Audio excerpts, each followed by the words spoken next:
Well, hey there, all you beautiful Texans. Welcome back to the James Show. It's News Talk 820 WBAP, now on FM at 93.3. How you doing? You doing better than the stock market is today? Yeah, I don't know. I feel like I'm in the green. Stock market doesn't feel so good now, does it? So yeah, it's a day of red. It's recovered a little bit from its intraday lows, but look, this is a longer streak here, and we do have a streak going.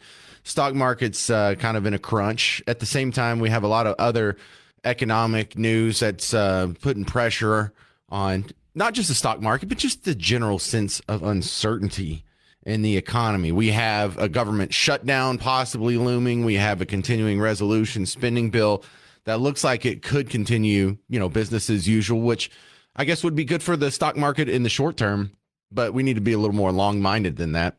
The online debate, though, people are so polarized these days. Just this is what a stock market.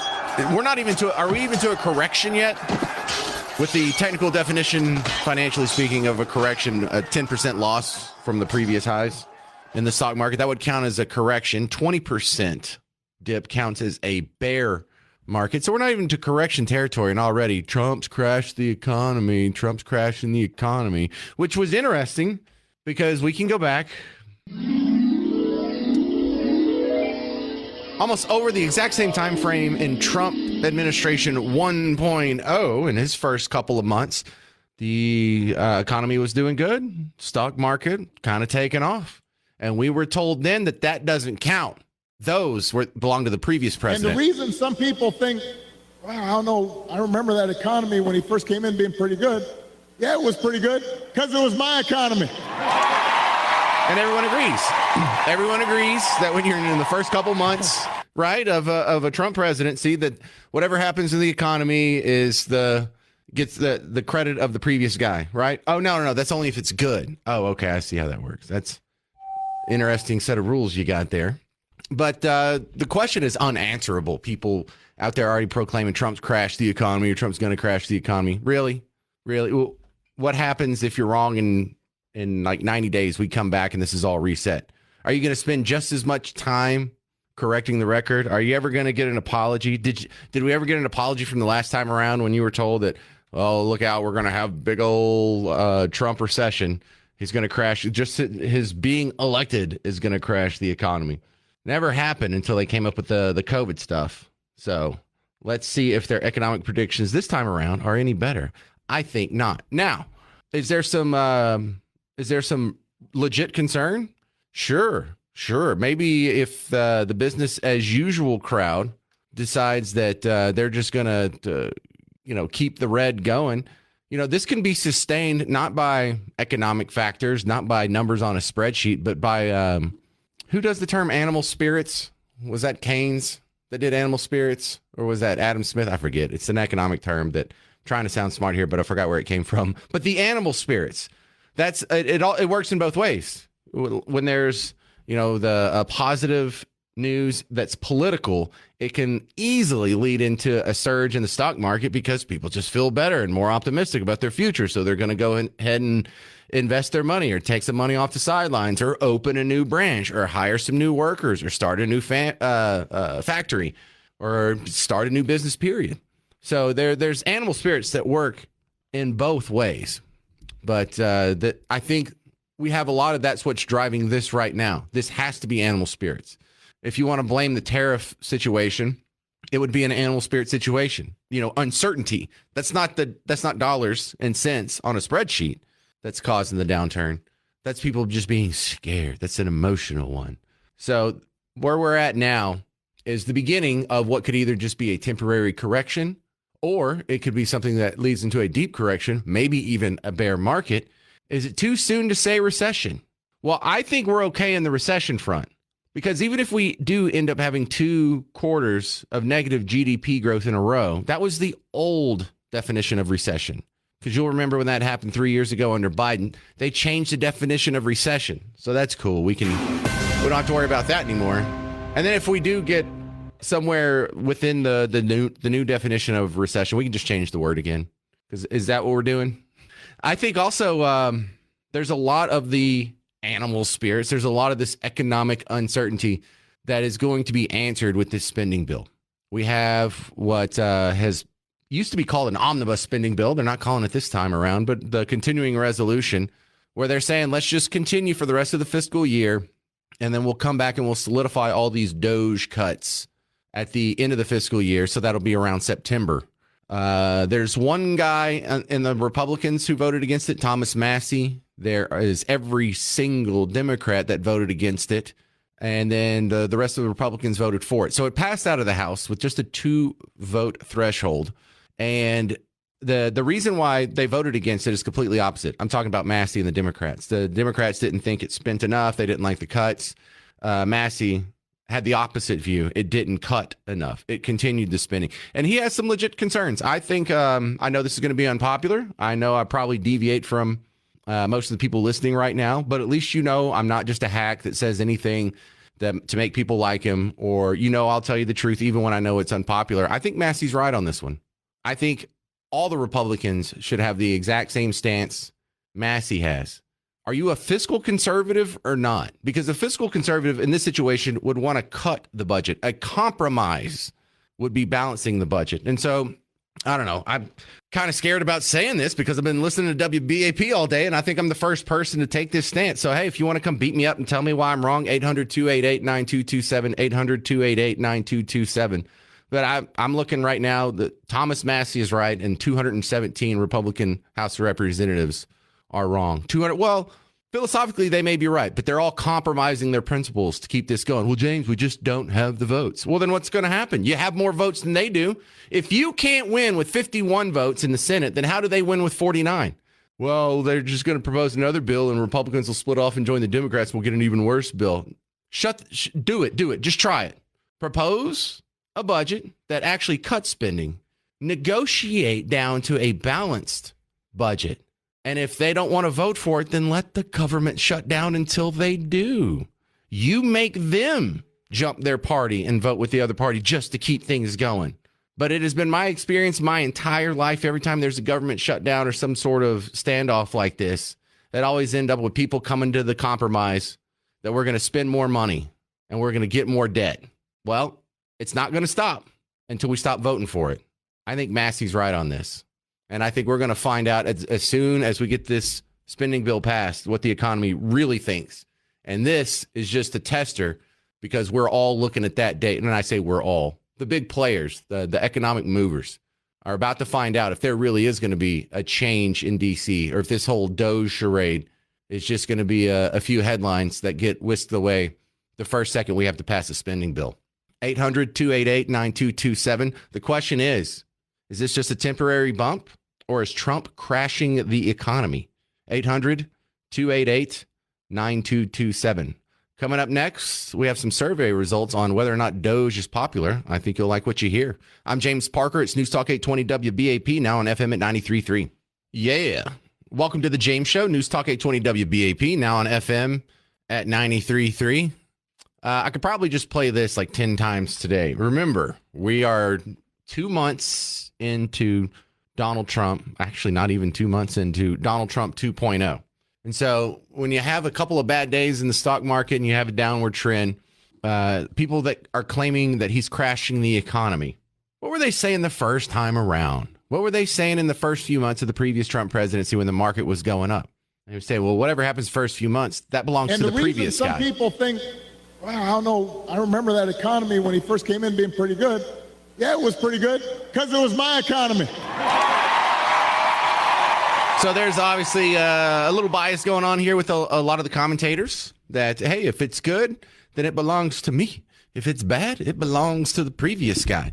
I also don't put a whole lot of stock into the people that are predicting economic collapse, because these were the same people that just this time last year were saying, Biden's fiery after a State of the Union. I have the montage from like right about this time last year where they were saying, oh man, he sounded so good. He's definitely not going to have to drop out of the race. That's for sure. He's definitely fully mentally capable of running for president and being president for another 4 years. That Biden, that sure is right.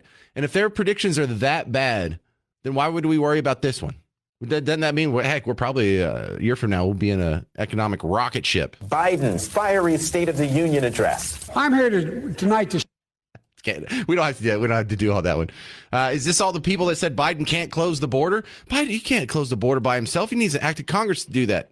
Well, what happened? Republicans keep saying Biden doesn't need Congress. He can stop what's happening at the border all by himself. Can you fact check that for us? Because we here all know that's not true. Yeah, well, we can fact check it with our own eyes. Border crossings down to historical lows already in the first 2 months of Trump's presidency. The first full month for which we have data, February, it was like the lowest border crossing since before I was born.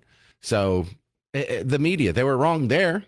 They were wrong about Biden can't close the border. They were wrong about Biden's fiery State of the Union speech. They were wrong about vaccines working. They were wrong about the mask mandates. I mean, they're wrong about just about everything down the road. So why would they be right about this? I think that's got to make you feel better than this, just looking at the stock market. Just remember, the people that are predicting economic disaster, look at their record of predictions. Now, economics is one thing. The other part of this is politics. How is this playing with the people? All this convulsions going on in D.C., all this economic uncertainty, all the Doge cuts. Well, it turns out if you ask Harry Inton, he is the pollster over at CNN, so far, Doge cuts are pretty popular. Me was one of the more shocking figures that I saw. Made me go, wait a minute, hold on one second. Whoa, Americans on Trump and Joe's efforts. Musk and Doge should influence government spending and operations. Look at this.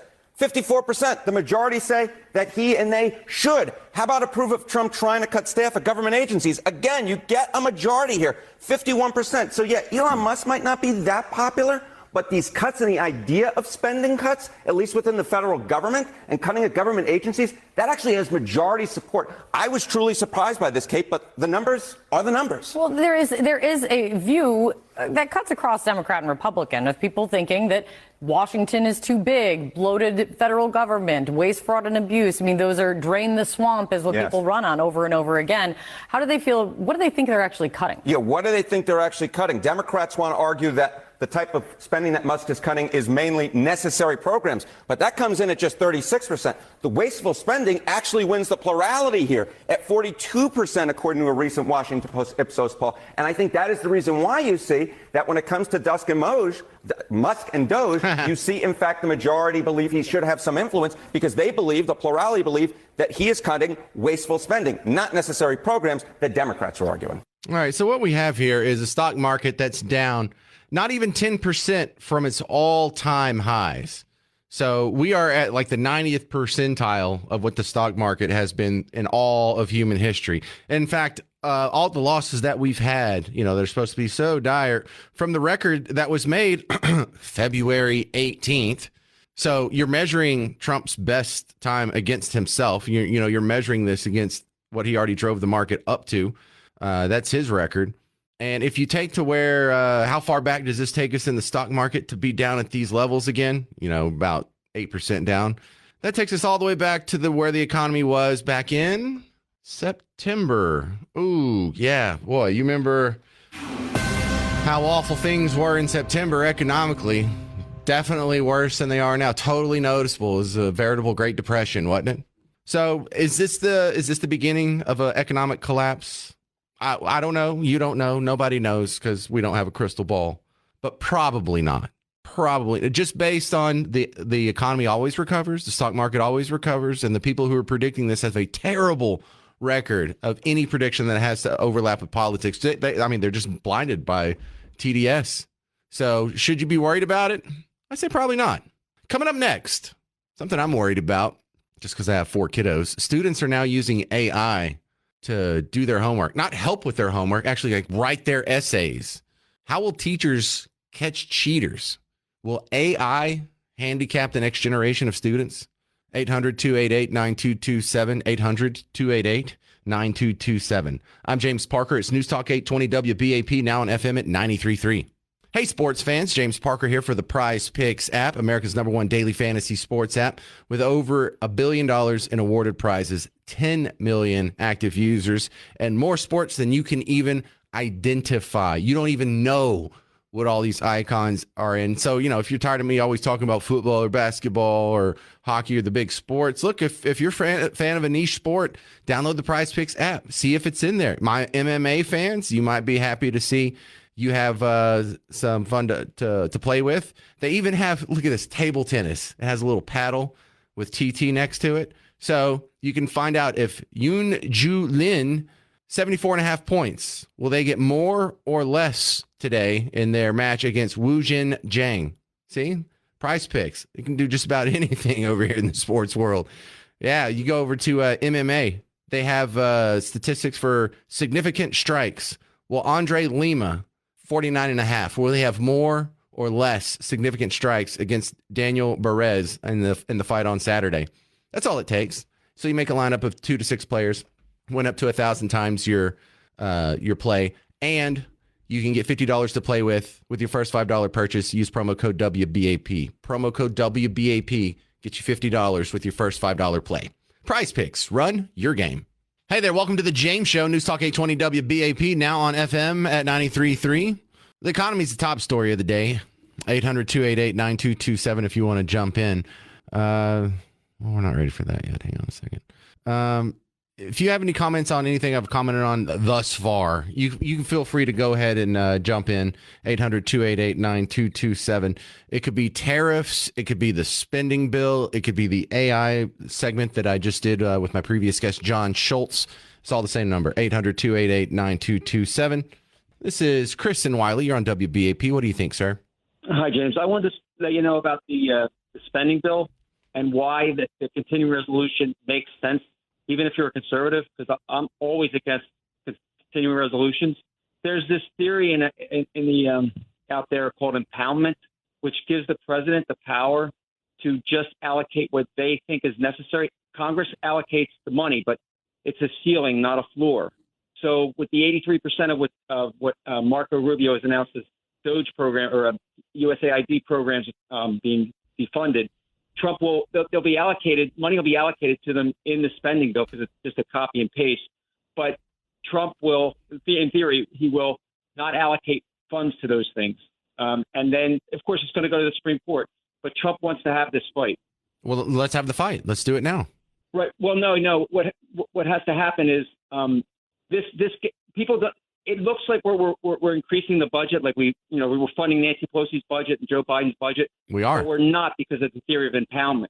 Otherwise, I'd be definitely against it. But the issue is you're not going to raise the debt as much as you think because a lot of money is not going to get allocated. The debt ceiling's being raised by the Supreme Court. The debt ceiling's being raised by $2 trillion. This increases the deficit, not the debt, the deficit, the yearly shortfall by $300 billion the first year and $250 billion still the second year. And then again by $300 billion the third, if it sticks, that's what the baseline is set to. So there may be some cuts in there to some programs. And even with the impoundment, even if all the impoundment happens, this still raises the debt. This still raises the deficit. This raises the debt ceiling. And this makes government bigger. It doesn't cut it. It doesn't even keep it the same size. So how do you still support it in the face of all that? Well, I think that it has people have not used, the president hasn't used impoundment since, I guess, the late 1800s or early 1900s. Oh, no, they do that. It's been used. They do it now. They withhold funding all the time. Like during COVID, they withhold funding from the school lunch program. That's impoundment. Because the states that weren't complying, they withheld the money until they did comply. No, it's been used. And look, I want them to impound about 70% of what the federal government does, and they're not going to do it. And the best argument I've heard against me is what Dan Bongino was doing in the show before I came on. And it was a pragmatic approach saying, first, you all have to admit, if you're a fiscal conservative, that this bill is terrible. This does not follow your principles. This is not your philosophical view for how the country should be governed. This is a kick the can measure, and there's going to be a real reckoning that comes in September. Now, my problem with that is What's going to be different in September? Are you going to have more senators in September? Are you magically not going to have the filibuster rule in the Senate come September? What's going to be changed? Because in all other observations, your political capital is strongest here in the first 2-3 months when you get elected, and it's only going to wane from here. You're going to be in less of a position to demand cuts and get a compromise in September than you are right now. And look, in September, there's going to be 6 more months of just getting beat up solidly by the media all day, every day, and it shouldn't matter, but it does. The American voter is fickle. The American survey and pollsters will pick it up and throw it around, and I think if you don't do it now, it ain't going to happen in September. And I've already heard this guy say that he's not doing this again. I'll never do this again. When they had continuing resolutions and government shutdowns and omnibus spending bills, this is Trump in 2018 saying he's not doing it again. There are a lot of things that I'm unhappy about in this bill. There are a lot of things that we shouldn't have had in this bill, but we were, in a sense, forced. If we want to build our military, we were forced to have. There are some things that we should have in the bill. But I say to Congress, I will never sign another bill like this again. I'm not going to do it again. How is it that we're always forced to grow government and the forces never want us to contract government? I'm not doing this again, Chris. Okay. All right. Well, I appreciate you calling in. Thanks, Jim. You tried. I'm just kind of a stubborn fella. And I think part of this is my job. I think part of this is I've been sitting here for over 20 years trying to just crossing my fingers that maybe one day we'll cut government, and it just never happens. There's always, our hands forced. We got to make government bigger. We can't balance the budget. And the only time we did balance the budget in my lifetime, it wasn't because we cut government so damn much. It's because the economy grew. The internet was invented, and we outgrew our spending deficit. It's just all disappointing. 800-288-9227.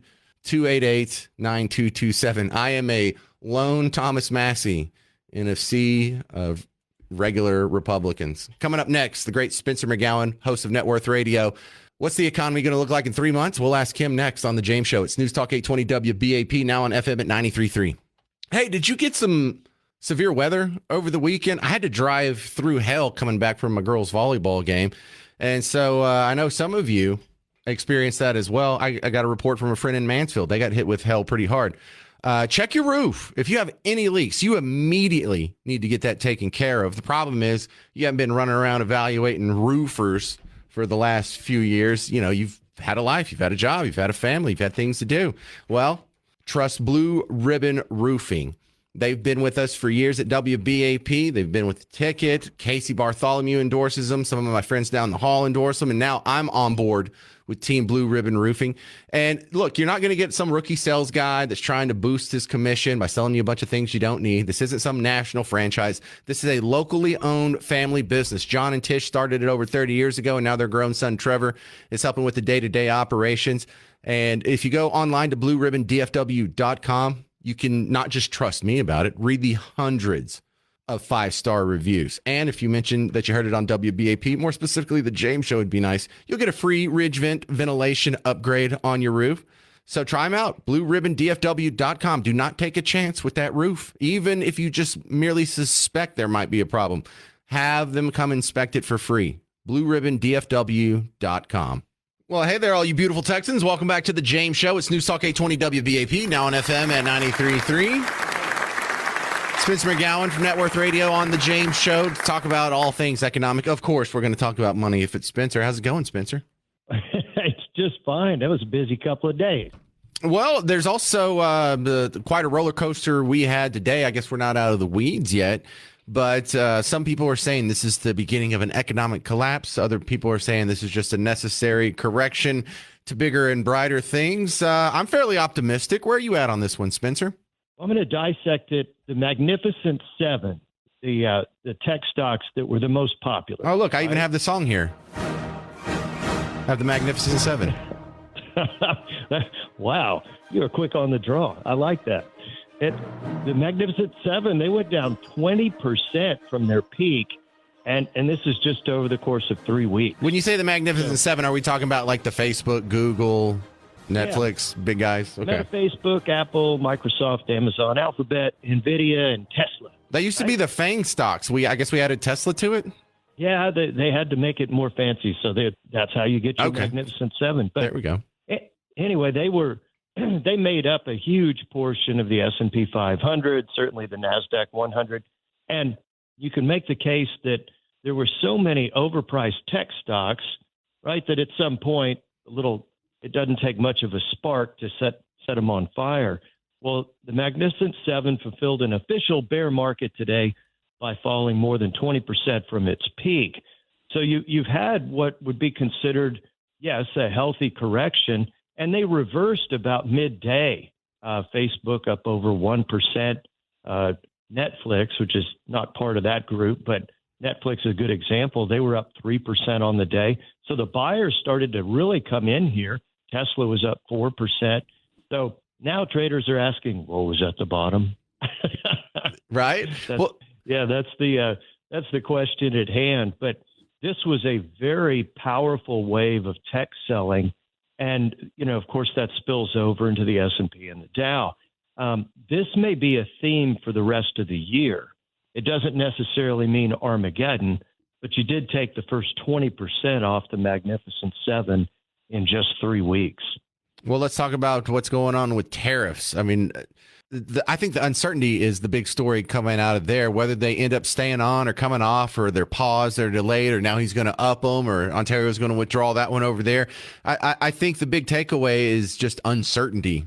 Well, and this, the Canada back and forth that Kimberly James covered just now, she was spot on. It is a ball of disruptive confusion, and that was the spark that set off a lot of that set off the correction, because you're adjusting for uncertainty, and you do that by paying a lower price for a business. I hear you. All right, so where are we going to be in 6 months? Are we going to be in the middle of a recession, or are we going to be climbing up to a new boom level? Well, I put some cash to work today, about a fourth of the available cash, right, in the portfolio. So in this case, we've been holding back with the safety reserves, and we're finding great bargains in other categories. So you have some really compelling valuations. You look at Southwest Airlines today, up 8% on their turnaround plan.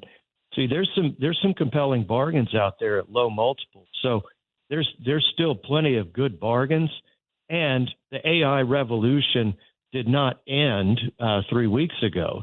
That's going to be like a 1990s theme with productivity increases, profitability increases, efficiencies. And that was the theme that powered the roaring 1990s. And it went much further than people realized. Well, I'm a bottom feeder myself, quite the catfish, Spencer. I picked up NVIDIA on that big dip a couple weeks ago.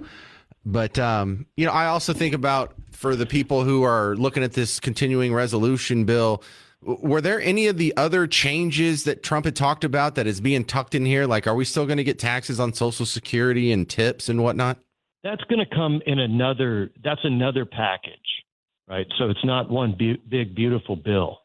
Right. It's kicking the can until September. So we'll get more information on that later, even if we get this CR passed. Well, the continuing resolution, remember, the government shutdowns in the past, the market's been higher 90 days later. Okay. Yep.